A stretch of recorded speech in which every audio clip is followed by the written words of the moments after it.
السلام علیکم ورحمۃ اللہ وبرکاتہ۔ وعلیکم السلام ورحمۃ اللہ وبرکاتہ۔ ان الحمد للہ نحمده ونستعینه ونستغفره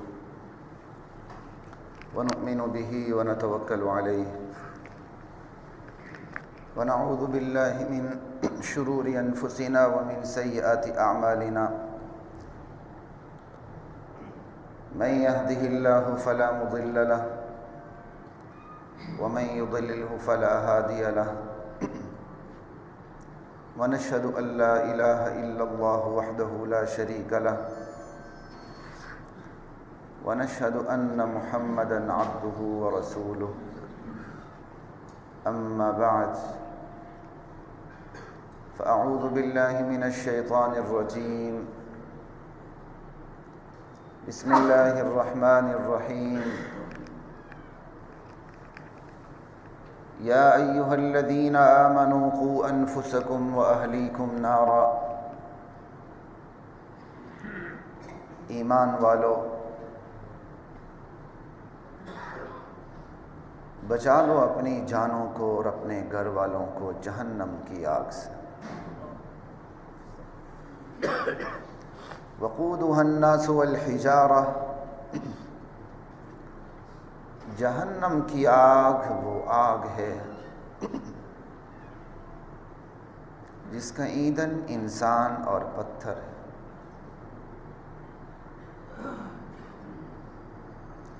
مشرکین مکہ جن بزرگوں کے بت بنا کے پوجا کیا کرتے تھے، اللہ تعالیٰ قیامت کے دن انہی بتوں کو جہنم کا ایندھن بنائیں گے، چاہے بت وہ انبیاء کے ہوں، اولیاء کے ہوں، صلحاء کے ہوں، پیر فقیر درویش کسی کے بھی ہوں، چرسی بنگی کے ہوں، کسی کے بھی ہوں۔ اس کا ایندھن انسان اور پتھر ہیں۔ وقودها الناس والحجارہ علیہا ملائکۃ غلاظ، اللہ نے اس آگ پہ بڑے سخت دل، زور آور، قوی ہیکل فرشتے مقرر کر رکھے ہیں عذاب کے۔ علیہا ملائکۃ غلاظ شداد لا یعصون اللہ ما امرہم، یہ فرشتے ایسے ہیں اللہ جو حکم دیتے ہیں یہ کر گزرتے ہیں۔ وَيَفْعَلُونَ مَا يُؤْمَرُونَ، انہیں جو حکم دیا جاتا ہے۔ لا يَعْصُونَ اللَّهَ مَا أَمَرَهُمْ، یہ فرشتے ایسے اللہ جو انہیں حکم دیتے ہیں اس کی نافرمانی نہیں کرتے۔ نہیں اللہ ذرا بڑا سخت عذاب ہے، ذرا کم ہو جائے ان کو، نافرمانی نہیں کرتے۔ بھائی آواز وہاں سے برابر کر لو، میں اس کو شاید اتار دوں اگر یہ تنگ کرے تو، ٹھیک ہے۔ وَيَفْعَلُونَ مَا يُؤْمَرُونَ، یہ فرشتے ایسے ہیں کہ انہیں جو حکم دیا جاتا ہے من جانب اللہ وہ کر گزرتے ہیں۔ یا ایھا الذین کفروا، یہ یا ایھا الذین کفروا پورے قرآن کریم میں ایک مرتبہ، اور یہ اسی صورت میں سورہ تحریم کی پہلے رکوع کی آخری آیت۔ یا ایھا الذین کفروا، اے لوگوں جو دنیا میں کفر کرتے رہے، لا تعتذروا اليوم، آج کوئی بہانہ نہیں چلے گا تمہارا، آج تمہارا کوئی عذر قبول نہیں ہوگا، یہ جنت میں داخلے کے وقت کہا جائے گا۔ یا ایھا الذین کفروا، اے لوگوں جو دنیا میں کفر کرتے رہے ہو، اب جا رہے ہو جہنم میں، لا تعتذروا اليوم، آج کوئی بہانہ تمہارا نہیں سنا جائے گا، آج تمہارا کوئی عذر قبول نہیں کیا جائے گا۔ انما تجزون ما کنتم تعملون، تم پر ظلم بھی نہیں کیا جائے گا، وہی کیا جائے گا جو تم کرتے رہے ہو۔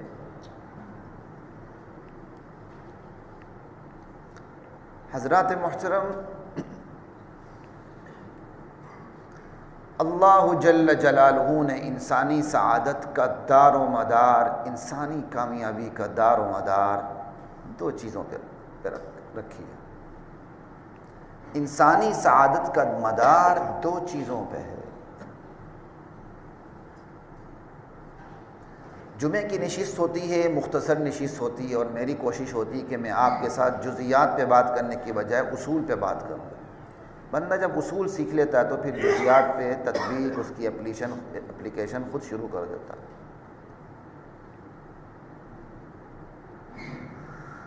لا الہ الا اللہ۔ انسانی سعادت کا مدار دو چیزوں پر ہے، صلاح اور اصلاح۔ خود صالح بننا اور دوسروں کو صالح بنانے کی کوشش کرنا، بس کامیابی اسی کے اندر ہے۔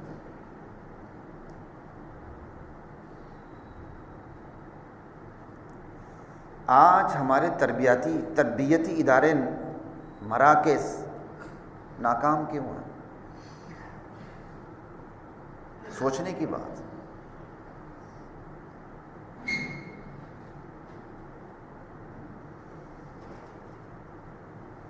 ماہ رمضان کے آس پاس آپ کیسے واقعات دیکھ رہے ہیں؟ کوئی تصور کر سکتا تھا 3 سے 4 سالہ بچی کے ساتھ زیادتی؟ یہ زینب بیچاری جو قتل ہوئی قصور میں، اس کا تو براہ راست پروگرام میں خود کر چکا ہوں، کسی ٹی وی کے ساتھ۔ اس کے باقاعدہ قبرستان پہ ہم گئے تھے، اس کے گھر کی طرف گئے تھے، وہاں قصور میں۔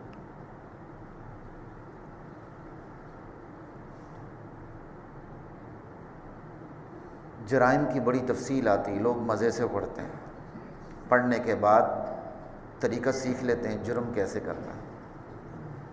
اس سے بڑی حماقت دنیا میں ہے؟ اخبارات اور جرائد پر کوئی پابندی ہے؟ کوئی اصول ہیں؟ تفصیل جرائم کی آتی ہے، سزا کی نہیں آتی۔ کیا ہو گیا جی؟ عمر قید ہو گئی، چلا کے بات ہی ختم ہو گئی۔ اب تو سزائے موت ہوتی ہی نہیں نا، عملاً تو سزائے موت ہوتی ہی نہیں ہے، عملی طور پر تو سزائے موت ہے ہی نہیں ہے۔ دیتے ہیں کس کو ہو رہی ہے؟ ذرا لائن تو لگائے نا، پھر پتہ چلے۔ اور خصوصاً جو اس قسم کے مقدمات ہیں جس کے اندر فساد فی الارض ہے، ان کو ذرا عبرت کا نشان تو بنائیں، بالکل درمیان میں لا کے چوک پہ لگا دیں، ذرا چیرنگ کراس کے اوپر پھانسی تو دے دیں، 3 دن اس کی لاش تو لٹکی رہے ذرا، پھر پتہ چلے گا نا جرم کتنا ہوتا ہے۔ جرائم کی ساری تفصیل آتی ہے اخبارات میں، وہ ایسا گیا، اس نے یہ کیا، اس نے یہ کیا، اس نے یہ ذرائع اختیار کی، اس نے یہ وسائل اختیار کی۔ اخبار پڑھنے والا بھی جرم کا ماہر بن جاتا ہے کہ جرم کا ارتکاب کیسے کرنا ہے۔ سزا زیادہ سے زیادہ پھانسی ہو گئی جی، پھانسی ہو گئی، بات ہی ختم، چھوٹی سی خبر ہوتی ہے۔ حالانکہ سزا کی تفصیل آنی چاہیے، جرائم کا اجمال آنا چاہیے بس۔ اور بعض جرائم کا تو میڈیا پہ ذکر بھی نہیں ہونا چاہیے، اگر لوگوں کو شے ملتی ہے اس سے۔ ہاں، جرائم کے بعد دیر نہ لگائیں کہ سال ہا سال مقدمات چلیں، دادا پر دادا کا کیس لگا ہوا ہے، تیسری چوتھی نسل کو بھی پتہ نہیں ہے، ہم مزے سے بیٹھے ہوئے ہیں، اپنی نوکریاں پکی کر کے، اپنی تنخواہیں پکی کر کے، اور اپنی فیسیں پکی کر کے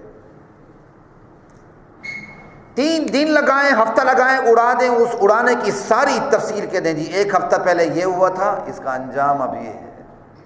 پھر دیکھیں کتنے جرائم ہوتے ہیں۔ ہمارے تربیتی ادارے ناکام کیوں ہیں؟ وہ ریاست کی ذمہ داری ہے بعد میں، آج تو میں نے اس پہ بات ہی نہیں کرنی ہے۔ بات تو یہ کہ گھر سے شروع ہوتی ہے۔ سب سے بڑا تربیتی ادارہ گھر ہے، ماں کی گود ہے، باپ کی پرورش ہے، باپ کا گھر میں لایا ہوا رزق ہے، گھر کا ماحول ہے۔ آواز نہیں آ رہی؟ آ رہی ہے؟ چلیں پھر اس سے برابر کر لیجیے۔ گھر کا ماحول ہے، لا الہ الا اللہ۔ اور اب اس تیزی سے حالات بدلتے ہیں کہ بندہ حیران ہو جاتا ہے۔ بندہ لباس اتنی جلدی نہیں بدلتا جتنی جلدی باہر حالات تبدیل ہو جاتے ہیں۔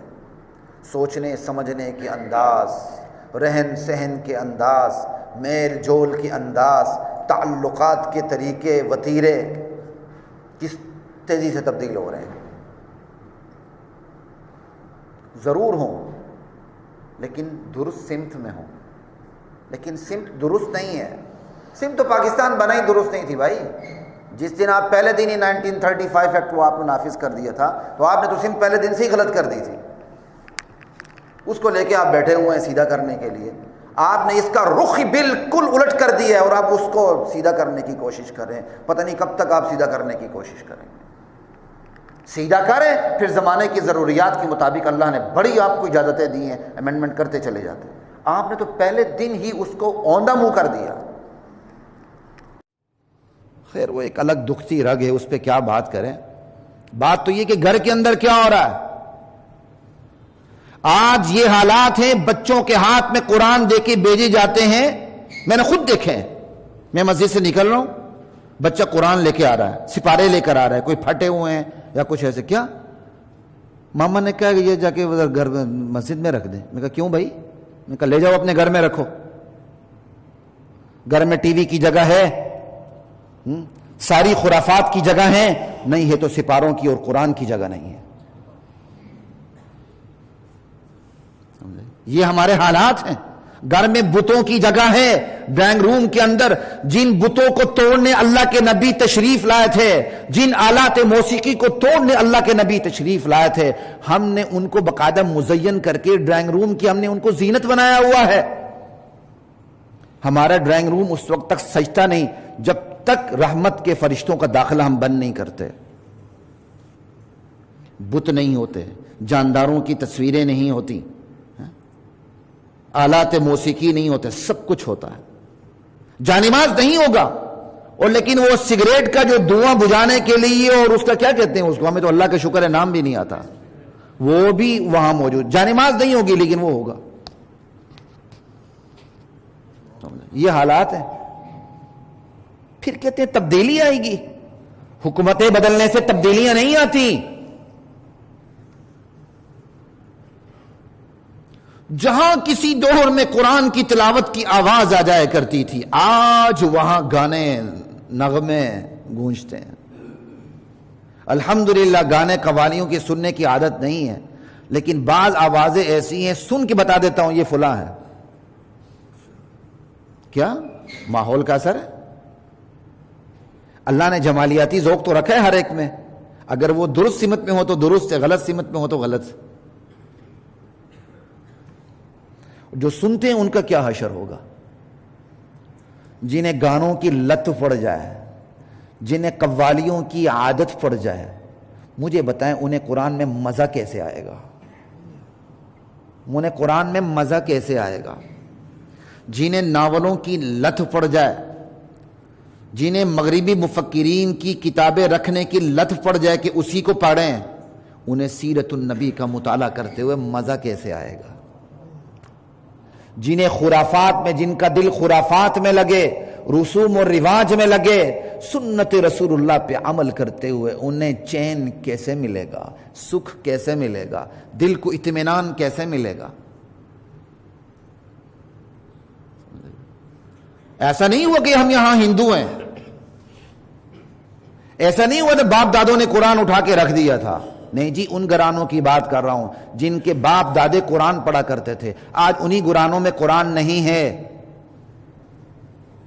انہی گھرانوں میں اتنی ہے زور سے گانے سب کچھ.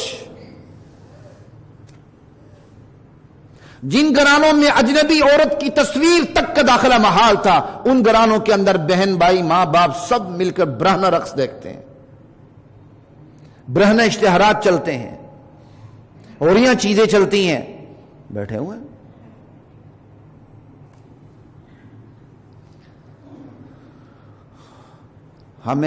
ہم تو خود اپنے آپ کو بے شرم کرتے ہی جا رہے ہیں, لیکن ہمارا دشمن بھی کوئی کم نہیں ہے. اس نے تو بچوں کی نیپیوں سے کام شروع کیا ہوا ہے کہ بے شرم کیسے کرنا ہے. نیپی کی مشہوری ہوتی ہے بچے کو ننگا دکھاتے ہیں, ہم بڑے مزے سے دیکھ رہے ہوتے ہیں سارا کچھ. جن گھرانوں میں حرام کی کمائی سے آگ کے انگاروں کی طرح پرہیز کیا جاتا تھا, آج وہاں انہی خاندانوں کی نسلیں سود پہ پرورش پا رہی ہیں, حرام کمائی پہ پرورش پا رہی ہیں.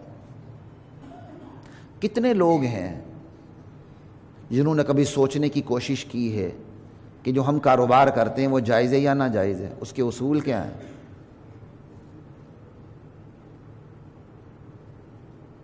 ایک ہی یاد رکھا ہوا ہے احمقانہ سا نفع نقصان میں شریک ہیں۔ جی یہ عجیب بات ہو کہ نفع نقصان میں شریک ہے، کیا مطلب ہو گیا نفع نقصان میں شریک ہے؟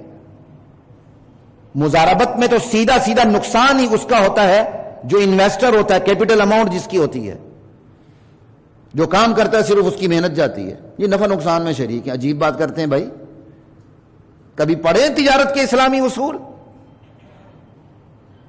کبھی کرنسی کا تبادلہ دیکھا ہے، پڑھا ہے؟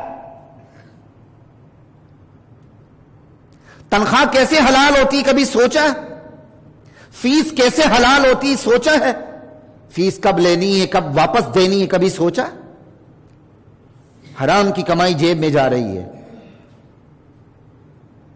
اور نیت لگا بیٹھے ہیں اولاد بڑی نیک نکلے گی۔ سائنس نے جن جراثیم کو بتایا اس کی بڑی فکر ہے، اللہ نے جن جراثیم کو بتایا اس کی کوئی فکر نہیں ہے۔ سائنس نے جن جراثیم کا بتایا اگر آپ ان کی حفاظت نہ کریں تو زیادہ سے زیادہ جان ہی جائے گی نا بھائی۔ اسلام نے جو بتایا اس سے تو ایمان جاتا ہے، اس سے حیا جاتا ہے، اس سے شرم ختم ہوتی ہے، اس سے جہنم ملتی ہے، اس سے جنت سے بندہ محروم ہو جاتا ہے۔ یہ نہیں کہ سائنس نے جو آپ کو جراثیم نہیں بتایا اس سے آپ احتیاط نہ کریں، ضرور کریں، لیکن بات ترجیحات کی ہے۔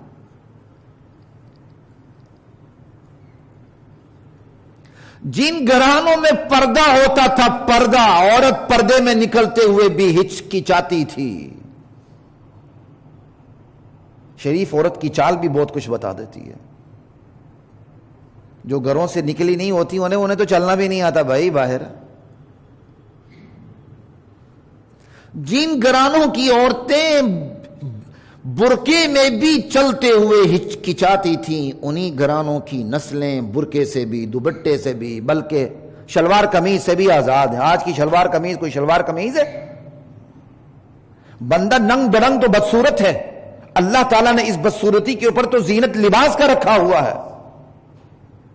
یہ لباس زینت ہے، وگرنہ اس لباس کو پرے کر دیں انسان تو کتے سے بے ڈھنگا ہے۔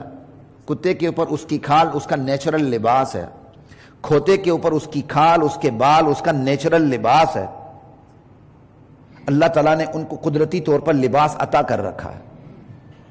ہمیں اللہ نے یہ قدرتی طور پر لباس نہیں دیا، لباس کی ذمہ داری ڈال دی ہے۔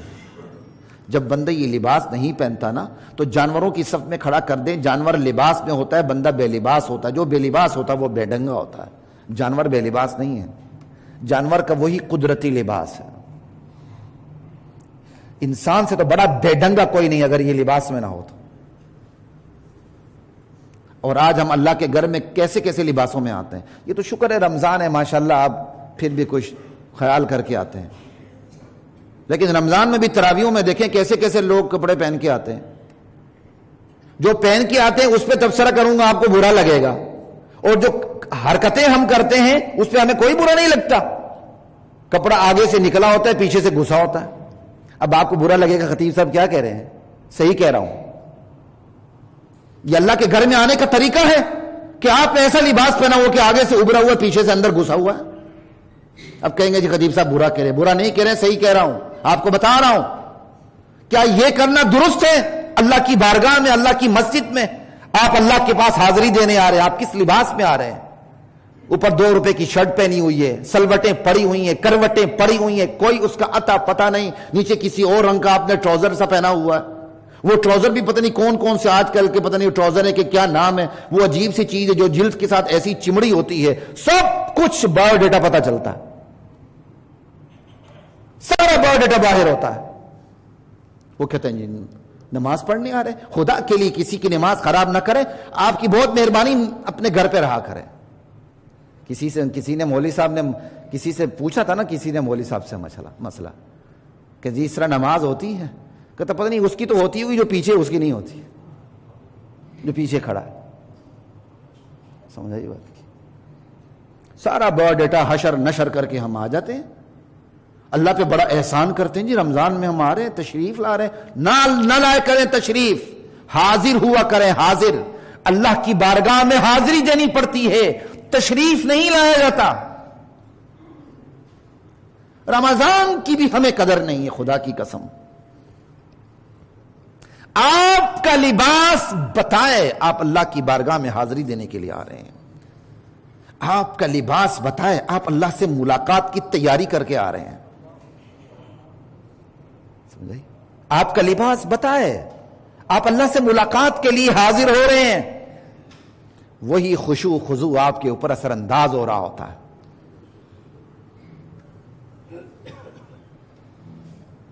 کبھی کسی شادی میں اس طرح جائیں گے، اور آج کل حشر نشر تو مسجدوں نے کیا ہوا، عجیب عجیب قسم کی ٹوپیاں رکھی ہوئی ہیں پلاسٹک کی، پتہ نہیں کیا کیا، پھر اس پہ مسجدوں کے نام بھی لکھے ہوئے ہیں، سمجھ آئی؟ آپ کوئی ایسی ٹوپی پہن کے کسی دنیا کی مجلس میں جائیں گے؟ اور خدا کے لیے جیب میں جالی کی ٹوپی ہی رکھ لیا کرو، ایسی ٹوپی جس کو پہن کر آپ بڑی سے بڑی مجلس میں جایا کریں، جا سکتے ہوں۔ یتیموں والی ٹوپی اٹھا کے پہن لیتے ہیں جی، نماز پڑھ دی، اللہ پر بڑا احسان کرتے ہیں۔ ہر بندے نے اپنے مزاج کے مطابق اس کی رنگتیں رکھی ہوئی ہیں۔ ہم مسجد میں بھی جب تک سر پہ اپنا جھنڈا نہ لگائیں اس وقت تک ہمیں آرام نہیں آتا۔ یہ طریقے نہیں ہیں دین پہ آنے کے۔ تو حضرات محترم، بات یہ کہ ساری اصل میں خرابی کہاں سے ہے، خرابی کی جڑ کہاں ہے؟ یہ تو خرابی کے مظاہر ہیں جو میں اور آپ دیکھ رہے ہیں، خرابی کی جڑ کہاں ہے؟ اس کے تو بڑے اسباب ہیں۔ سر دست جو آج کی نشست میں بات کرنی وہ یہی ہے کہ ہمارے جو گھرانے دیندار سمجھے جاتے ہیں، یا جو گھرانوں کے سربراہ دیندار سمجھے جاتے ہیں، وہ اپنی نسل کی تربیت سے غافل ہو چکے ہیں، وہ غافل ہو چکے ہیں۔ سر دست آج اسی پہ بات کرنی ہے، کیونکہ رمضان کے آخری 2 جمعے ہیں، بہت سے ساتھی نہیں ملیں گے، نہیں ہوں گے، یا پتہ نہیں ہماری زندگی ہوتی کہ نہیں، آپ میں سے کس کی زندگی ہوتی ہے کس کی نہیں۔ کچھ اصولی باتیں سیکھ کے جائیں۔ یہ ممبر اس لیے نہیں میں آپ کو یہاں وضو کے طریقے بتاتا پھروں، کبھی کبھی وہ بھی بات ہوگی، لیکن یہاں یہ ممبر اس لیے آپ کے ساتھ اصولی باتیں کی جائیں، اصولی جو آپ کے ماں باپ کے سکھانے کی بالکل بنیادیں وہ تو گھر پہ سیکھیں۔ میں ایک دن نماز پڑھ رہا تھا، شاید فجر کی نماز نہیں، مغرب کی نماز، نہیں رمضان کی بات۔ مجھ سے آگے ایک بچہ کھڑا تھا، اچھا خاصا بڑا بچہ، مطلب 10 سال سے اوپر اس کی ایج ہوگی، احتیاطاً 10 سال کہہ رہا ہوں ورنہ اسے کم سے کم 10۔ وہ نماز ایسے پڑھ رہا تھا جیسے کوئی 4-5-6 سال کا بچہ پڑھتا ہے، پتہ ہی نہیں اس کو۔ بڑا افسوس ہوا۔ 7 سال کی عمر میں نماز کی ترغیب دینی ہے، تو نماز کی ترغیب کب دیں گے؟ جب آپ 7 سال سے پہلے سکھائیں گے۔ 10 سال میں نماز نہ پڑھنے پر سزا دینی ہے۔ ہمارے بچوں کو غیروں کی زبانیں بھی بڑی اچھی آئیں گی، سارے طور طریقے بھی آئیں گے، ان کی اقدار بھی ہم نے کیا کہتے ہیں اڈاپٹ کی ہوں گی۔ نہیں آتا ہوگا تو دین کا پتہ نہیں ہوگا۔ سکولوں میں تو نصاب ہے ہی نہیں نماز کیسے سکھانی، حالانکہ کچی پکی کے اندر، نرسری KG کے اندر نہیں تو کم سے کم 1 2 3 میں تو آ کے یہ ساری چیزیں ہو جانی چاہیے کہ آپ نے نماز کے، کیونکہ پہلی ذمہ داری ہے۔ لیکن ان سے سارے پرائیویٹ سکول ہوں کہ سرکاری سکول ہوں، ان چیزوں سے نصاب خالی ہے، پھر تبدیلی آئے گی۔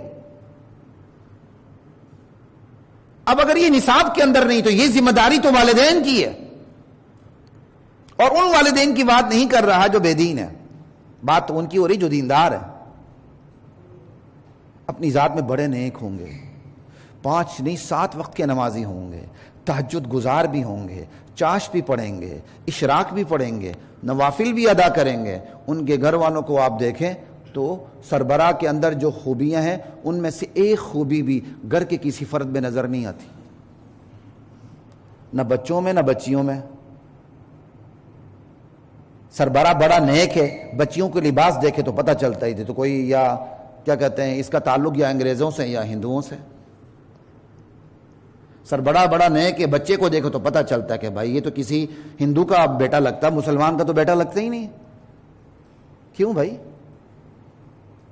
سربراہ بہت نیک ہے، صبح کی نماز کا وقت ہوتا ہے، اذان سے پہلے وہ مسجد کا رخ کرتا ہے، تسبیح ہاتھ میں ہوتی ہے، لیکن اس طرح وہ آرام آرام سے نکلتا ہے جیسے وہ کوئی چور جا رہا ہوتا ہے، کھڑاک نہ ہو کہیں بیوی اٹھ کے ماشاءاللہ نہ لگا دے کہ تو نے ہماری نیند کا بیڑا غرق کر دیا، تیری ایسی کی تیسی۔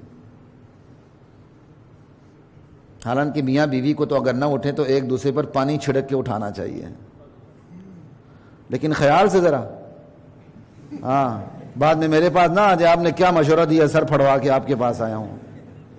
ہم مشورہ دیتے ہیں دوسری شادی کر سکتے ہیں، اگلا دوسری شادی کر کے ہمیں پکڑ لیتا کہ آپ نے کیا مشورہ دیا تھا۔ وہ ساتھی نے ایک کہا لیکن ممبر مناسب نہیں ہے ممبر پہ بات کرنی، مزے تو آپ لیں اور الزام خطیب صاحب کو دیں۔ ارے بھائی سوچے کریں ان چیزوں کو، پانی اسی بیوی پر چھڑکے جو آپ پہ ماشاءاللہ نہ لگا دے، پھر کہیں گے جی خطیب صاحب نے بڑا اچھا مشورہ دیا تھا۔ لا الہ الا اللہ۔ گھر کے سربراہ میں دینداری نہیں، ماں میں دینداری نہیں، باپ میں دینداری نہیں۔ اب تو دین کے نام پر ایسے اسکالر بھی آ رہے ہیں جو دین کی چھٹی کرا رہے ہیں، دین کے نام پہ دین کی چھٹی، دین کے نام پہ دین کی چھٹی۔ اچھا جی آپ کو ایجوکیشن میں پڑھ رہے ہیں، ملا لو ہاتھ، لڑکیوں سے کوئی فرق نہیں پڑتا۔ اچھا گرمیوں میں روزے آ رہے ہیں، بعد میں رکھ لینا۔ اچھا آپ انگلینڈ میں رہتے ہیں، نماز جمعہ فرض نہیں آپ پہ۔ ایسوں کو پھر بھاگنا چاہیے اور ایسوں کو پھر بھگانا چاہیے۔ اللہ کے دین سے غداری، اللہ کے دین کے نام پہ لیے ہوئے مملکت میں ایسے لوگوں کو رہنے کا پھر حق نہیں ہے۔ تو حضرات محترم بات یہ ہے، والدین کہاں سوئے ہوئے ہیں؟ والدین کہاں ہیں؟ بہت سے ساتھی سوچتے ہوں گے ہم تو اپنی اولاد پہ محنت کرتے ہیں لیکن نتیجہ نہیں آتا۔ سوال یہ کہ آپ نے محنت کتنی کی ہے؟ آپ کا بچہ ٹیوشن نہیں جاتا، آپ کا بچہ اسکول نہیں جاتا، آپ کا بچہ کوئی کلاس مس کر دیتا ہے، آپ پہ کتنا اثر ہوتا ہے؟ آپ کے بچے کی روزانہ کی جو ڈائری ہے اس پہ شکایت آ جاتی ہے کہ آپ کا بچہ بد محنت ہے، ہوم ورک پورا نہیں کرتا، اس کو سبق یاد نہیں ہوتا، آپ پہ کیا گزرتی ہے؟ میں خود اپنے آپ کو سوچتا ہوں، میں آپ کو نہیں کہہ رہا، میں سب سے پہلے اپنے آپ کو کہہ رہا ہوں۔ وہی بچہ نماز نہ پڑھے تو پھر کوئی اثر آپ پہ، مجھ پہ؟ سوچنے کی ضرورت ہے۔ بچہ بیمار ہو جائے، والدین بے قرار ہو جاتے ہیں۔ اولاد چیز ہی ایسی ہے، بچہ بیمار ہو جائے والدین بے قرار ہو جاتے ہیں۔ ٹھیک، وہی بچہ گناہوں کے حوالے سے بیمار ہونے لگے، والدین کتنے بے قرار ہوتے ہیں۔ یہاں تو والدین ایسے فخر سے بتاتے ہیں ارے ہمارے بچے کا تعلق تو فلاں ایم کے بیٹے کے ساتھ ہے بھائی، حالانکہ پتہ بھی اس ایم پی ایم کے گھر کے اندر شراب چلتی ہے پانی کی طرح، پتہ بھی ہوگا لیکن فخر سے بتائیں گے۔ ایسے والدین بھی ہیں جو مذہبی قسم کے بچوں کے ساتھ اپنے بچوں کو قریب پھٹکنے نہیں دیتے، خبردار کہیں مولوی بنا دیں گے تجھے۔ پھر ایسے والدین کا مستقبل اولڈ ہاؤس ہی ہوتا ہے، اولڈ ہوم نہیں، اولڈ ہاؤس ہوتا ہے۔ یہ اولڈ ہوم کہاں آ گیا؟ پھر ایسے والدین کا مستقبل پھر اولڈ ایج ہوم ہی ہے۔ لا الہ الا اللہ۔ بچہ جلنے لگے آگ میں تو پھر ماں باپ پہ اثرات کیا ہوتے ہیں؟ وہی بچہ گناہوں کی آگ میں چل رہا ہے، ماں باپ کتنے بے قرار ہوتے ہیں۔ نہیں کوئی بات نہیں، سنبھل جائے گا، سنبھل جائے گا۔ وہ سنبھلتا کہاں ہے؟ وہ کنٹٹا بن جاتا ہے، پھر کونسلر بن جاتا ہے، پھر ایم پی اے بن جاتا ہے، پھر ایم این اے بن جاتا ہے، وہ سنبھلتا کہاں ہے بھائی؟ وہ کس نے کہا سنبھلتا ہے؟ ہم سب خون خار ہیں، ہمارا کپتان وہی ہوتا ہے، کیپٹن جو ہمارا خون خاری کا سردار ہوتا ہے۔ یہ پوری ہے، ہر شعبے میں چلے جائیں ہماری حالتیں اسی طرح ہی ہیں۔ جو ہم میں زیادہ خون خار ہوگا وہ ہم میں ترقی زیادہ کرتا ہے، جو ہم میں زیادہ بدمست ہوتا ہے وہ زیادہ آگے نکلتا ہے، جو ہم میں شریف ہوتا ہے وہ پیچھے رہتا ہے۔ کیوں بھائی؟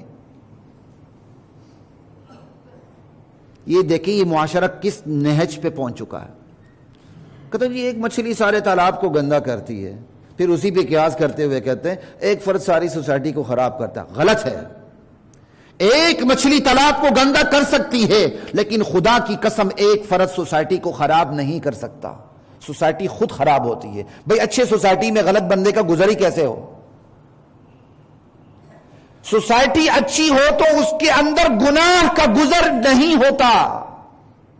جس طرح مچھلی پانی سے باہر آ کر تڑپ تڑپ کے جان دے دیتی ہے، اس کے اندر جان نہیں رہتی، بالکل اسی طرح اگر ایک گندا فرد اپنی سوسائٹی کو چھوڑ کے نیک سوسائٹی میں کے اندر آ جائے تو اس سوسائٹی کی اچھائی اس کے لیے وبال جان بن جاتی. نعوذ باللہ، وہ وہاں پنپتا ہی نہیں ہے اگر اس کی نیت سیدھی نہیں. نیت سیدھی ہے تو پھر اثرات قبول کرتا ہے، نہیں وہ تو اس سوسائٹی میں رہ ہی نہیں سکتا. مجھے بتائیں کیا اس معاشرے میں ایسے لوگوں کی کمی ہے جو دعا کرتے ہیں یا اللہ رمضان جلدی جلدی جائے؟ میں تو لفظ مہذب بول رہا ہوں، ورنہ بہت کچھ پتہ نہیں کہ پابندیاں خواہ مخواہ کی لگی ہوئی ہیں، بس جائے. ایک روزہ نہیں رکھتے لیکن پھر بھی کہتے ہیں رمضان.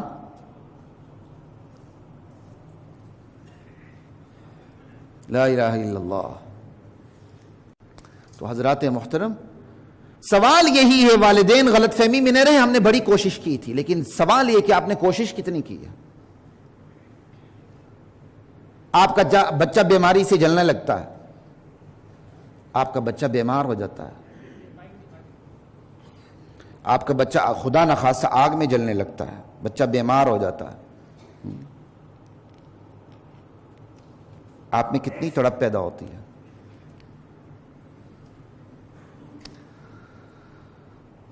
آپ کا بچہ پسٹل ہاتھ میں لے لیتا ہے، آپ اس کے رونے دھونے کی پرواہ کرتے ہیں؟ نہیں، چھین لیتے.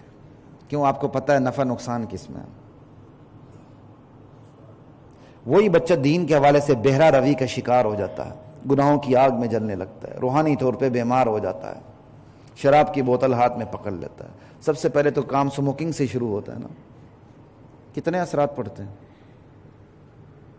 کس سنجیدگی سے میں نے اور آپ نے اپنی اولاد کی تربیت کی کوشش کی ہے. میرے سمیت ہر والد سوچیں، والدین سوچیں. بچے پہلے بچوں کے لیے دعا کرتے ہیں، یا اللہ بچوں کی پیدائش ہو جائے، پھر ان کی صحت کی فکر لگ جاتی ہے، پھر ان کی تعلیم کی فکر لگ جاتی ہے، پھر ان کے روزگار کی فکر لگ جاتی ہے، پھر ان کے رشتوں کی فکر لگ جاتی ہے. لگنی چاہیے، لیکن کبھی صراط مستقیم کی فکر لگی؟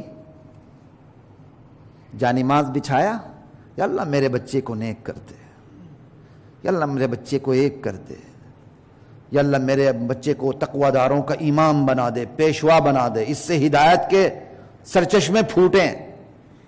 کتنے لوگ ہیں؟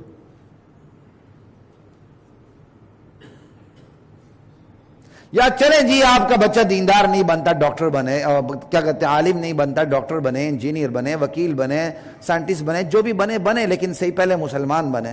لیکن جانماز بچھا کے دعا کی ہے؟ اتنی فکر کی جتنی آپ نے اس کی صحت کی، تعلیم کی، روزگار کی، رشتے کی فکر کی ہے؟ فکر کی ہو تو آج یہ حالات نہ ہوتے. میرے سمیت کسی کو جھوٹ بولنے کا حق نہیں کہ اس نے اپنے بچوں کی فکر کی ہے. فکر کی ہوتی والدین نے، آج اس معاشرے کے حالات یہ نہ ہوتے جس نہج پہ ہم پہنچ چکے ہیں.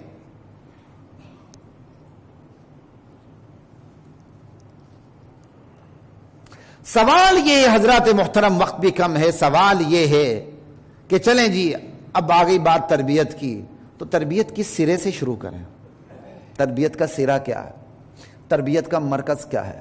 تربیت کیسے شروع کریں؟ تربیت کہاں سے شروع کریں؟ وہ مرکزی نقطہ کیا ہے جہاں سے ہم تربیت کا آغاز کریں تو ساری سلوٹیں کروٹیں نکلنی شروع ہو جائیں؟ بندہ تو کچھ کر ہی نہیں سکتا، اس کی طرف رہنمائی تو صرف وہی کرتی ہے. جس نے انسان بنایا اس نے انسان کو سدھارنے کے طریقے بھی بتا دی ہیں. انسان بگڑے گا اس سے، سدھرے گا اس سے. جو گاڑی بناتا ہے تو وہ گاڑی والے گائیڈ بک بھی دے دیتے ہیں کہ گاڑی اس سے بگڑے گی، اس سے سدھرے گی. اللہ نے انسان بنایا، اللہ نے بتا دیا کہ یہ انسان، یہ میرا بندہ اس سے سدھرے گا، اس سے بگڑے گا.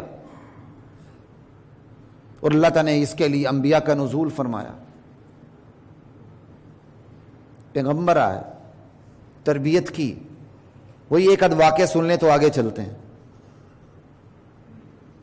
نبی علیہ السلام کی وفات کے بعد کا واقعہ ہے. جنگ ہوتی ہے اور جنگ کے بعد جب زخمیوں کو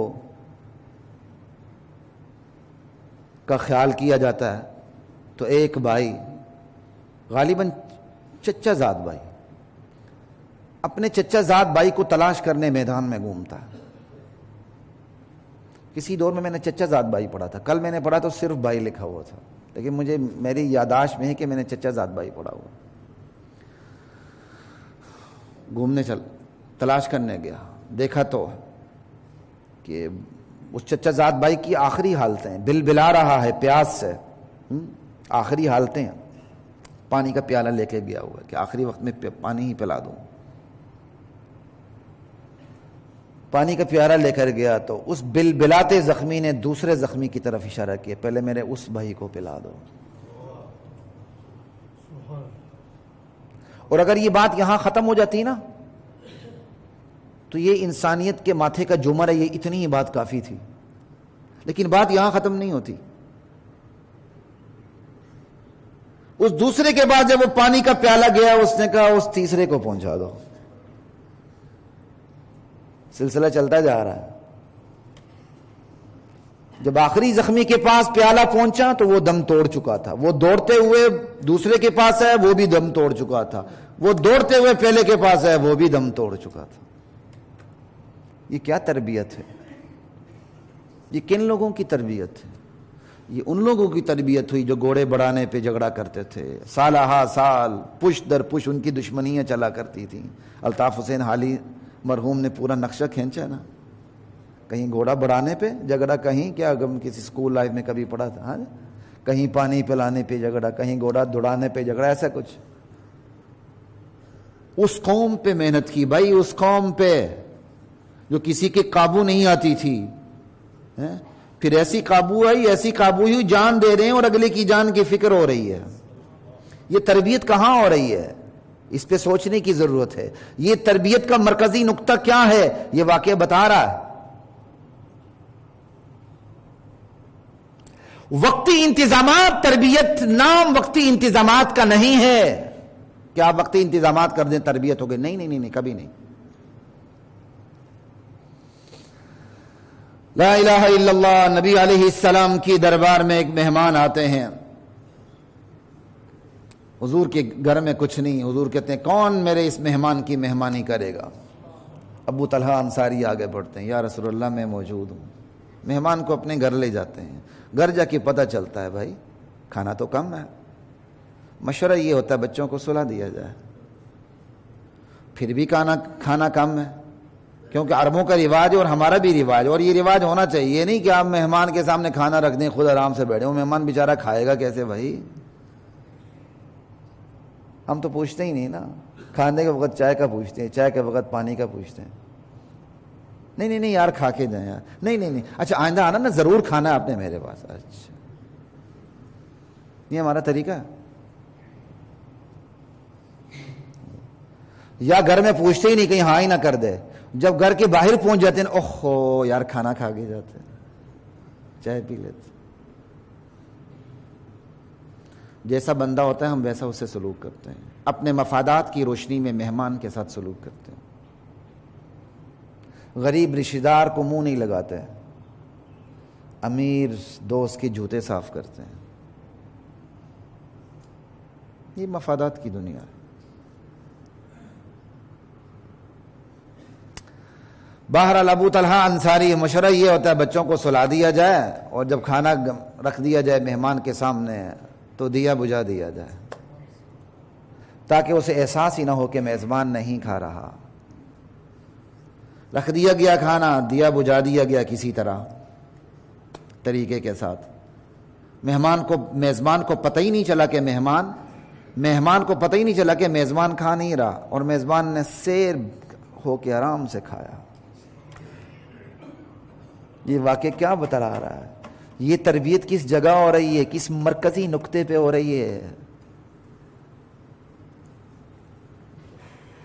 یہ تو قرآن بھی کہتا ہے وَاذْكُرُوا نِعْمَةَ اللَّهِ عَلَيْكُمْ اِذْ كُنْتُمْ أَعْدَاءً فَأَلَّفَ بَيْنَ قُلُوبِكُمْ. اللہ عربوں کو کہتے ہیں، عربوں تم اس وقت کو یاد کرو جب تم آپس میں دشمن تھے، دشمن خون کے پیاسے تھے تم سب ایک دوسرے کے، پھر اللہ نے اپنے نبی کے ذریعے تم پر فضل کیا، اللہ نے تم کو سب کو بھائی بھائی بنا دیا. فَأَلَّفَ بَيْنَ قُلُوبِكُمْ، اللہ نے تمہارے دلوں کو جوڑ دیا. محنت کس پہ ہو رہی ہے؟ اللہ نے تمہارے دلوں کو جوڑ دیا. فَأَصْبَحْتُمْ بِنِعْمَتِهِ إِخْوَانًا، اللہ کے فضل سے پھر تم بھائی بھائی بن گئے. وَكُنْتُمْ عَلَى شَفَا حُفْرَةٍ مِّنَ النَّارِ، ارے تم تو جہنم کے آگ کے گڑھے کے کنارے پہ پہنچ چکے تھے. فَأَنْقَذَكُمْ مِنْهَا، اللہ نے تمہیں پہنچایا.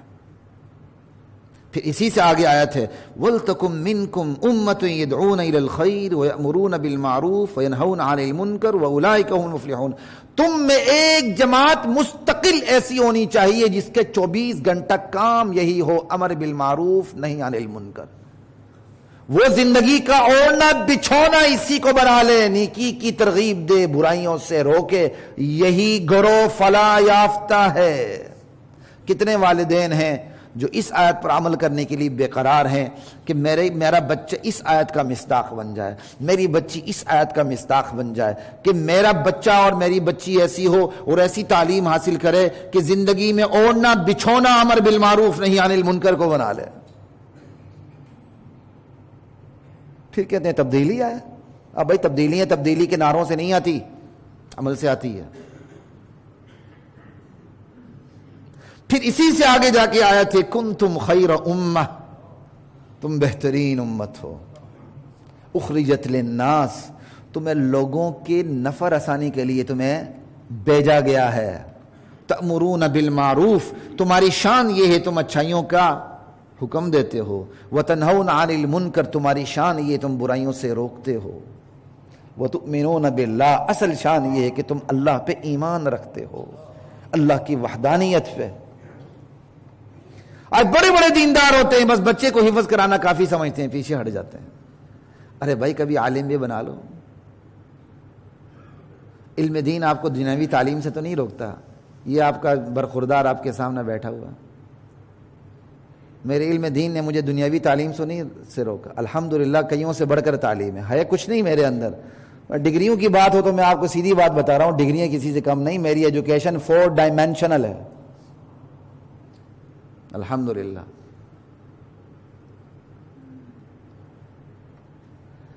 عالم دین ہونا آپ کو نہ وکیل بننے سے روکتا ہے، نہ مفتی بننے سے روکتا ہے، نہ پی ایچ ڈی ڈاکٹر بننے سے روکتا ہے، نہ حافظ قرآن ہونے سے روکتا ہے، نہ قاری ہونے سے روکتا ہے.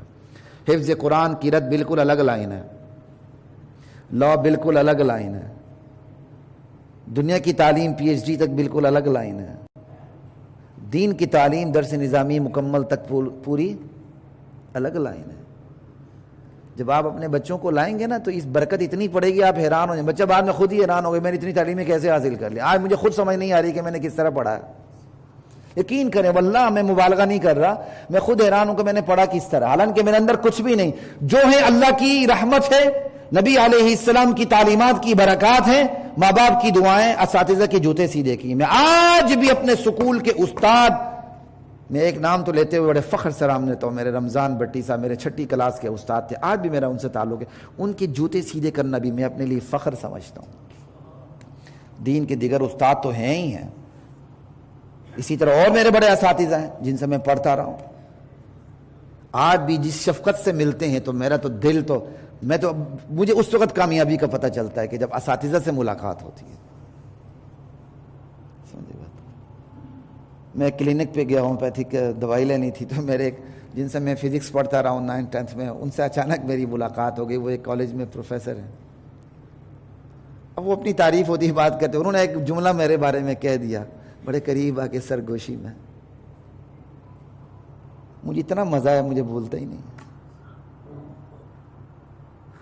خوش قسمتی یہ ہے والدین آپ کو دعائیں دیں، خوش قسمتی یہ ہے اساتذہ آپ کو دعائیں دیں. یہ نہیں استاد دیکھے تو استاد کہ اس نے مجھے وٹا مارا تھا، اس نے مجھے چاک مارا تھا، اس نے میری توہین کی تھی، اس نے میری انسلٹ کی تھی. شیخو پورے کا ایک جگہ کا بیٹا تھا اور میں یونیورسٹی میں پڑھا رہا تھا، وہ تھوڑا سا کلاس میں سیدھا ہو گیا تو میں بھی پھر سیدھا ہو گیا، میں صرف ٹیچر نہیں ہوں، میں نے اٹھا کے اس کو کلاس سے باہر پھینک دی، میں کہا چلو، پھر بھی مجھے آرام نہیں آیا، بلڈ پریشر شوٹ کر گیا، تو میں نے کہا اس کے شعبے والے کے پاس میں چلے جاتا ہوں۔ میں اس کے شعبے والے کے پاس گیا تو وہ پہلے ہی میری شکایت لیے کھڑا تھا، اور دسو، میں سیدھے اندر گیا تو وہ میرے دوست نکلے، کلیگ تھے، مطلب یونیورسٹی میں تو پروفیسر آپس میں کلیگ ہوتے ہیں سارے۔ میں کہا ایسا واقعہ ہوا ہے، تو میں نے بچے کو، اور ہے بھی پرائیویٹ یونیورسٹی میں تو فیور کس کی ہوتی ہے؟ اسٹوڈنٹ کی ہوتی ہے، ٹیچر کی نہیں ہوتی، کیونکہ وہ تو کاروباری ادارے ہیں بھائی، وہ تو ڈگریاں ریوڑیاں سمجھ کے بھیجتے ہیں۔ میں نے ان سے بات کی، میں کہا ایسا ہوا، میں کہا میں نے اس کو اپنی کلاس میں بیٹھنے نہیں دینا، بالکل ہو ہی نہیں سکتا۔ بڑے اچھے نفسیات کے ماہر تھے، کتنے ڈاکٹر صاحب بالکل آپ جائیں، بالکل ایسے ہوگا جیسے آپ چاہیں گے۔ بعد میں میرا بھی غصہ ٹھنڈا ہوا، تو مجھے کہنے لگے پھر دو ہی طریقے ہیں، ایک طریقہ یہ ہے کہ صرف آپ کی کلاس اس کی آف کر دی جائے، دوسرا طریقہ یہ ہے کہ پھر اس کو زیادہ نقصان ہوگا، 5-6 مہینے اس کے اور لگیں گے۔ میں نے کہا نہیں، میں نے یہ نقصان نہیں کرنا، بس میری کلاس آف نہیں آئے گا۔ کیا چیز لگی؟ میں نے کہا میری کلاس میں نہیں آئے گا، ختم کر دیا اس کو۔ تربیت ہی نہیں ہے۔ کامیاب طالب وہ ہے، اساتذہ دیکھیں تو دعائیں دیں، کامیاب بچہ وہ ہے، والدین دیکھیں تو دعائیں دیں۔ جنہیں دعائیں نہیں ملتی وہ کامیاب کیسے ہو سکتا ہے؟ دنیا کی سب سے بڑی دولت دعا ہے، دعا کی درخواست نہیں کی جاتی، وہ تو کرنی چاہیے، ویسے ایک بات کر رہا ہوں، دعا ایسی اگلے کے دل سے خود نکلے، ارے بھائی نکلے۔ باپ سے ایسا سلوک کریں باپ دعا دینے پہ مجبور ہو جائے، ماں سے ایسا سلوک کریں ماں دعا دینے پہ مجبور ہو جائے، اساتذہ کے ایسے جوتے سیدھے کریں اساتذہ آپ کو دعا دینے پہ مجبور ہو جائیں۔ دعا تب جاتی ہے سیدھی عرش پہ پہنچتی، درمیان میں کوئی فاصلہ پھر نہیں ہوتا۔ تو حضرات محترم، بات یہ کہ وقت بھی کم ہے کہ بات کہاں سے شروع کی جائے، تو یہ واقعات بتا دیتے ہیں۔ اصل محنت کا مرکز دل ہے، دل۔ الا ان فی الجسد مضغہ اذا صلحت صلح الجسد کلہ واذا فسدت فسد الجسد کلہ الا وہی القلب۔ میرے امتیوں یاد رکھنا، جسم میں ایک لوتھڑا ہے، وہ صحیح سب کچھ صحیح، وہ غلط سارا جسم غلط، یہ لوتھڑا دل ہے۔ اور اللہ کے نبی نے ایک دفعہ اشارہ کر کے فرمایا التقوی ہا ہنا، تقوی یہاں ہے۔ ہمارے کئی سکالرز نے بڑی بڑی غلطیاں کی ہیں، انسان تو فرشتہ تو نہیں ہوتا، جہاں دل کی بات آتی ہے کہ نہیں دل سے مراد دماغ ہے۔ اللہ کے نبی تو دل کو پکڑیں، آپ دل کو چھوڑ کے دماغ کو پڑھیں، بڑے عجیب بات ہے بھائی۔ اللہ کے نبی اشارہ کر کے فرماتے ہیں التقوی ہا ہنا، تقوی یہاں ہے۔ تو پھر دل سے مراد دل ہی ہے، دل سے مراد دل ہے۔ اگر آج تک سائنس نہیں پہنچی تو یہ اس کا قصور ہے، نابالغ ہے ابھی، لیکن اب سائنس کافی آگے تک پہنچ گئی ہے۔ کل تک سائنس کہتی تھی دل کا کام صرف پمپنگ ہے، نہیں، اب وہ اس سے آگے بڑھ چکی ہے، اب وہ دل کو دماغ سے ملا رہی ہے۔ کل انشاءاللہ کہہ دے گی دل اصل حکمران ہے، دل چاہے سدھرتا ہے، دل چاہے تو بگڑتا ہے۔ ہمارے نبی کی حدیث ہے، ہمارے قرآن کی آیت ہے، یہ دل کا عقل کو قابو کر لیتا ہے۔ ایک چیز آپ کی عقل روکتی ہے لیکن آپ کا دل مجبور کرتا ہے کہ نہیں؟ کون ہے 313 بدری صحابی ہیں، سامنے 3 گنا لشکر ہے، عقل روکتی کہ نہیں روکتی؟ لیکن اس عقل پر غالب کون آیا؟ دل آیا، بگڑا ہوا دل نہیں، سدھرا ہوا دل۔ 17 رمضان کل ہے، آج ہے کل، آج 18 ہے، تو 17 رمضان بدر کا دن ہے، ٹھیک ہے نا؟ اور یہ بھی کہا گیا بدر جب ہوئی وہ شب قدر تھی، شام کو، رات کو۔ اور بدر کے بارے میں فضیلت ہے، اب کم وقت چلے میں بدر کی فضیلت بھی سنا دوں۔ اللہ تعالیٰ نے بدر والوں کی طرف جھانک کے فرمایا اعملوا ما شئتم قد غفرت لکم، بدریو تم نے ایسی قربانی دی، ایسی دی، اب تم جو چاہو کر گزرو، میں نے تمہیں معاف کر دیا۔ یہ شان کسی اور کی نہیں ہوئی۔ بدر کے بعد پوری دنیا کو پتا چلا کہ اب اسلام کو مٹایا نہیں جا سکتا۔ بدر اعلان تھا، تمام غزوات تمام کربلائیں، تمام جنگیں اس بدر کے نیچے ہیں، بدر سب سے اوپر ہے. پھر بدر میں شرکت کرنے والے صحابی بھی سب سے اوپر ہیں. باقاعدہ صحابہ کا تعارف ہوتا تھا یہ بدری ہے. حضرت عمر سے کوئی ملنے آتا، بڑے بڑے سردار لائن میں لگتے تھے، لیکن جو حضور کے دور کے مقرب ترین صحابہ تھے ان کو لائن میں لگنا نہیں پڑتا تھا، سیدھے اندر جاتے تھے. بعض سرداروں نے گلہ بھی کیا، ہم سردار ہیں اور لائن میں لگے ہوئے ہیں، انتظار میں بیٹھے ہوئے ہیں، بلال حبشی اندر جا رہے ہیں. کہا یہ قربانی والے لوگ ہیں، وہاں جو میرٹ ہے وہ قربانی کا تھا. لا الہ الا اللہ. 17 رمضان اما عائشہ رضی اللہ تعالی عنہ کی وفات ہے. اما عائشہ کی پاک دامنی کس نے بیان کی؟ بیان کرنے والا اللہ. اما عائشہ کی پاک دامنی کا فیصلہ کس نے کیا؟ اللہ. قاضی بھی اللہ. اما عائشہ کی پاک دامنی کا وکیل کون بنا؟ اللہ بنا. وکیل صفائی بھی اللہ. اما عائشہ کی پاک دامنی کا مدعی کون بنا؟ اللہ بنا. یہ دنیا کا انوکھا مقدمہ جس میں وکیل بھی اللہ، جس میں مدعی بھی اللہ، جس میں قاضی بھی اللہ. اور اب اما عائشہ کی عفت کا انکار کفر ہے، کیونکہ اما عائشہ کی پاک دامنی قرآن نے بیان کی ہے. جو اما عائشہ کی پاک دامنی کا منکر ہے وہ جو قرآن کا منکر ہے، جو قرآن کا منکر ہے وہ اسلام سے باہر ہے. اسلام نے تو بہت کھول کے آپ کے سامنے چیزیں رکھ دی ہیں، اس لیے ہم کہتے ہیں قرآن کی طرف آئیں. سورہ نور پڑھیں، پہلے 2 رکوع اما عائشہ کی شان میں اترے ہیں. میاں بیوی میں بے تکلفی ہوتی ہے نا. ابو بکر صدیق نے کہا اٹھو حضور کا شکریہ ادا کرو. کہا نہیں، میں اللہ کا شکریہ ادا کرتی ہوں جس نے میری برات کا اعلان کیا ہے. یہ میاں بیوی کی بے تکلفی میں، اور آپ درمیان میں نہیں آ سکتے. اللہ اکبر کبیرہ والحمد للہ کثیرہ. اور اما عائشہ کی فضیلت خود اللہ کے نبی نے بیان کی. کہا اما عائشہ کی فضیلت عورتوں پہ ایسی جیسے کھانوں میں سرید کی ہوتی ہے. جو بوٹیاں توڑ کے آپ روٹی توڑ کے جو آپ شوربے میں ڈالتے ہیں نا، یہ سرائکی بیٹ جو ہے اس کو صوبت کہتے ہیں. میرے خیال پٹھان بھی صوبت کہتے ہیں، ہم شرمکی کہتے ہیں جو تیار کی جاتی ہے. سمجھ آئی بات کی؟ کہا جس طرح عام کھانوں پہ سرید کو فضیلت حاصل ہے، عورتوں کے اوپر اما عائشہ کو اس طرح فضیلت حاصل ہے. اور بخاری کی حدیث ہے کہ حضور صلی اللہ علیہ وسلم اما عائشہ سے فرماتے ہیں، عائشہ تم مجھے 2 مرتبہ خواب میں دکھلائی گئی ہو، ریشمی لباس میں لپٹی ہوئی. مجھے کہا جا رہا ہے یہ آپ کی بیوی ہے، اس کا چہرہ کھولیے. میں نے چہرہ کھول کر دیکھا تو عائشہ تم تھی. تو میں نے کہا اگر اللہ نے یہ بشارت دی تو اللہ خود ہی پوری کر دے گا. اللہ نے پوری کر دی. اما عائشہ سے نکاح کی بشارت اللہ نے دی نبی کو. تو خیر بدر کا موقع تھا، اس کا موقع تھا، تو یہ میں نے 2 درمیان میں جملہ معترضہ کے طور پر بیان کر دی. تو بات یہی کہ اصل مرکز دل ہے. دل، بس اصل مرکز دل ہے. دل بگڑا سب بگڑا، دل سدھرا سب سدھرا. اس کو پکڑیں.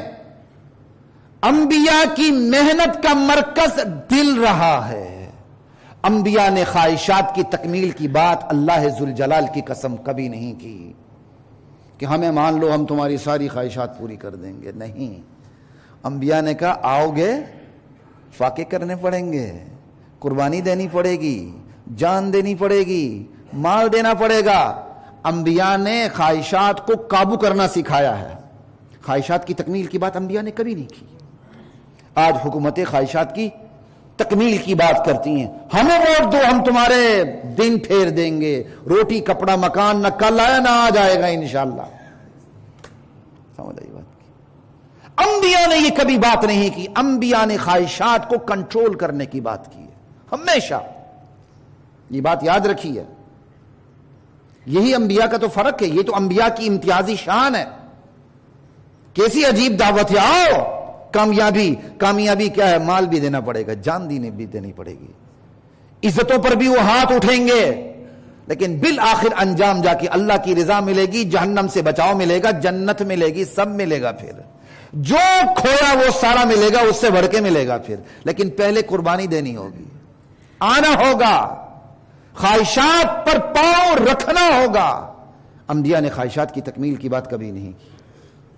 اور آج حکومت خواہشات کی تکمیل کی بات کرتی ہیں، غلط ایجنڈا لے کر آتی ہیں، پھر وہ مجبور ہوتی ہیں، پھر مجبور ہو کے بھیک مانگتی ہیں، پھر بھیک مانگنے کے بعد نوجوانوں کو سود پہ قرضہ دیتی ہیں، لعنت اللہ علیہم، اللہ ان کو ہدایت نصیب فرمائے، ورنہ اللہ تعالیٰ ان کے شر سے محفوظ فرمائے کہ ایک ایک جوان کو سود کے اندر ملوث کرنے کا منصوبہ بن رہا ہے۔ اللہ اور اس کے رسول سے جنگ اور خوش کیا جا رہا ہے، نہیں جی نوجوانوں کو سود پہ قرض ہے، ہلکے سود پہ قرض ہے۔ یہاں کے نوجوان کو فاقہ سکھائیں، ہمارے نبی نے پیٹ پر پتھر باندھے ہیں، ہم قرضہ نہیں لیں گے، ہم جان دے دیں گے، انڈیا سے خطرہ کوئی بات نہیں، ہم مال دیں گے، ہم جان دیں گے، ہماری مائیں اپنے زیورات نکال کے تمہیں دے دیں گی، لیکن ہم IMF سے قرضہ نہیں لیں گے، دنیا کے مالیاتی اداروں سے سود پہ قرضہ نہیں لیں گے، ہم ہر طاقت سے ٹکرا جائیں گے، لیکن ہم اللہ اور اس کے رسول سے ٹکرانے کی ہمت نہیں رکھتے۔ اللہ کی قسم تبدیلی تب آئے گی، اس سے پہلے نہیں آتی، اور یہ تبدیلی پھر والدین لاتے ہیں، شروع سے ذہن ایسا بناتے ہیں، جس کا ذہن ہی یہ بناؤ پیسوں کے اوپر، وہ آگے اوپر آ کے کیا کریں گے، یہ تو خرابی کی جڑ نیچے ہے۔ لا الہ الا اللہ، انبیاء نے ایجادات نہیں دی، یاد رکھیے، انبیاء نے ایجادات نہیں دی، انبیاء نے یقین دیا ہے، یقین دیا۔ یہ یقین کا کرشمہ تھا، 313 3 گنا دشمن کے سامنے آ گئے۔ انبیاء نے یقین فراہم کیا، انبیاء نے انسان دیے، انبیاء نے مشینیں نہیں ڈھالی، انبیاء نے انسان ڈھالے ہیں، انسان۔ دنیا کو انبیاء نے جو تحفہ دیا ہے نا، وہ انسانوں کا دیا ہے، جن کو وہ جو انسان کہلانے کا حق رکھتے تھے، یہ انسان ہے۔ پھر جب انبیاء کی تربیت سے وہ ڈھلے تو ان کو کہا گیا اتقوا فراست المؤمن فإنه ينظر بنور اللہ، ارے اللہ کے ان مومن بندوں سے ڈرو، یہ اللہ کے نور سے دیکھتے ہیں، ان کی نظر وہاں پہنچتی ہے جہاں تمہاری نہیں پہنچتی۔ اور جب بندہ اللہ کے در کو چھوڑ دیتا ہے نا، تو اس کی سوچ کتے کی سوچ سے بھی نیچے آ جاتی ہے، خدا کی قسم آتی، کوئی مبالغہ نہیں ہے، اس کی سوچ کتے کی سوچ سے بھی نیچے آ جاتی ہے۔ دیکھیں آپ کتے کو پتھر ماریں، وہ پتھر کے پیچھے جائے گا، پتھر مارنے والے کے پیچھے جائے گا، پتھر مارنے والے کے پیچھے جائے گا۔ پاگل کتا ہوگا تو شاید وہ پتھر کے پیچھے جائے، پتھر ماریں گے، کتا صحیح کتا ہے تو وہ پتھر مارنے والے کے پیچھے جائے گا، اسے پتا ہے خرابی کی جڑ پتھر نہیں، پتھر مارنے والا۔ آج ہم مسلمان ہوتے ہمیں پتہ ہی نہیں خرابی کی جڑ کہاں ہے، ہم کہتے ہیں لوگ فاقہ کر رہے ہیں، ہم کہتے ہیں فاقہ کشی خرابی کی جڑ ہے، نہ، یہ خرابی کا نتیجہ ہے، خرابی کی جڑ کہیں اور ہے۔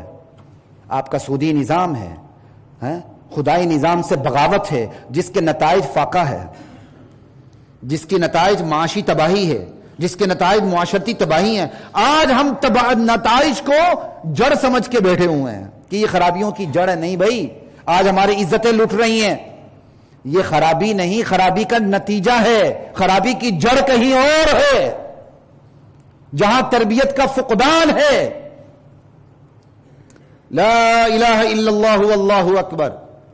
کچھ والدین کے حوالے سے میں نے ٹپس بھی دینی تھی کہ والدین محنت کیسے کریں، لیکن وقت نہیں ہے، تو آئندہ جمعہ اگلے موضوع پر بات کرنے سے پہلے ان ٹپس پہ میں ضرور بات کروں گا کہ والدین اپنے بچوں پر محنت کیسے کریں، ٹھیک ہے نا۔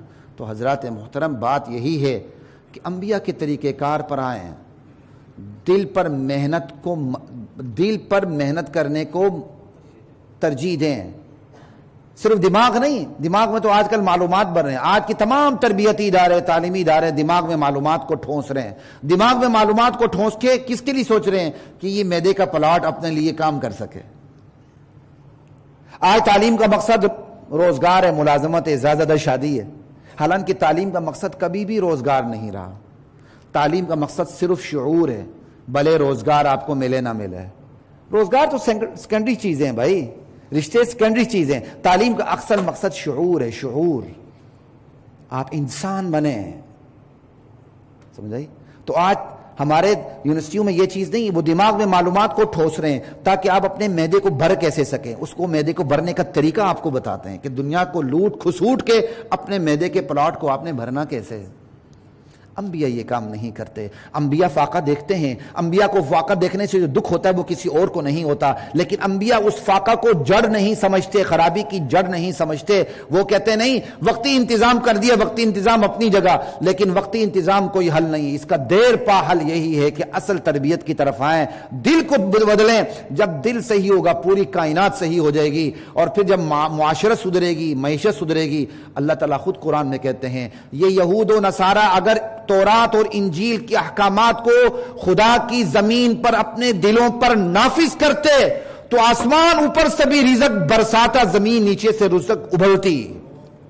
یہ قرآن ہے. وَلَوْ أَنَّهُمْ أَقَامُوا التَّوْرَاةَ وَالْإِنْجِيلَ وَمَا أُنزِلَ إِلَيْهِمْ مِنْ رَبِّهِمْ لَأَكَلُوا مِنْ فَوْقِهِمْ, اوپر سے بھی کھاتے, وَمِنْ تَحْتِ أَرْجُلِهِمْ, اپنے پاؤں کے نیچے سے بھی کھاتے.